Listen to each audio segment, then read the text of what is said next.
Hi guys, I'm Jess.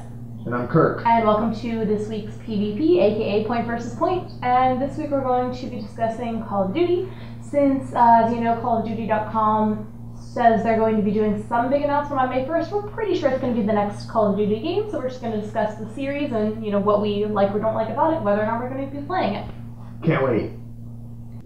So I, for one, am pretty excited about the new Call of Duty. I have played, not every Call of Duty, but I have played every one since Call of Duty 4. I remember, which one was it? I think the first Modern Warfare I actually slept out in front of Best Buy to be able to get that on the first day. So I am definitely excited about the latest Call of Duty 9, quote unquote.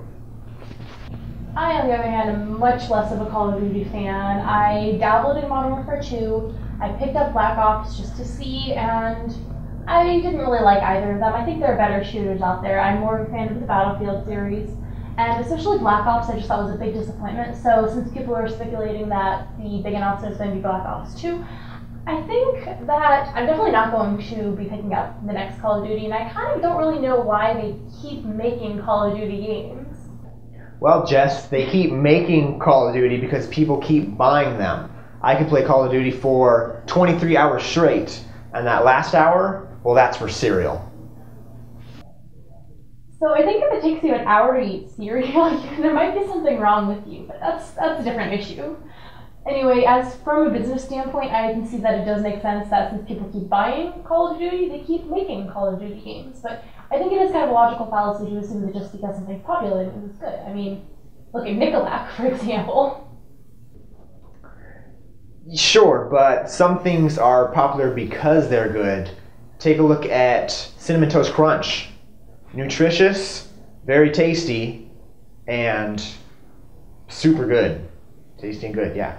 But you could say the same thing does apply for Call of Duty. The game is popular and it's good. I will continue to buy the games because of how fun they are. And no, they don't reinvent the wheel every time, but they keep adding on little things to the games that makes people want to come back and keep playing them. And that's one of me. I'm one of those guys.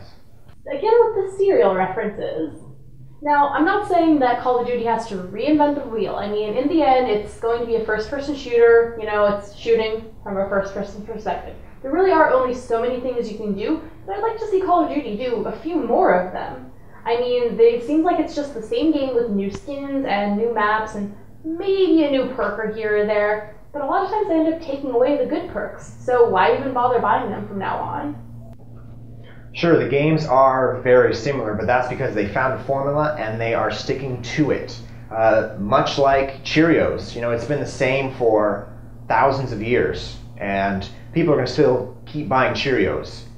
They can add in different flavors. You got Honey Nut Cheerios.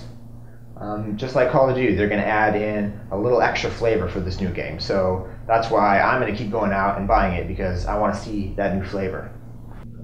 So I guess, Kirk brought up some interesting points that, sure, the Call of Duty games, while similar, there are some definite differences in them. For instance, with each passing game, there's a different generation of 12-year-olds cussing you on Xbox Live. Well, you know what 12-year-olds do like? Cereal. They like Fruity Pebbles. They like Cocoa Pebbles. Count Chocula. So I guess once more we'll just agree to disagree. I don't really like Call of Duty. And I love it. So, yeah, I guess that's all we wanted to say. Thanks so much for watching this week's PvP, and we'll see you guys next week. Thank you. Lucky Charms, Frosted Mini Wheats, Captain Crunch,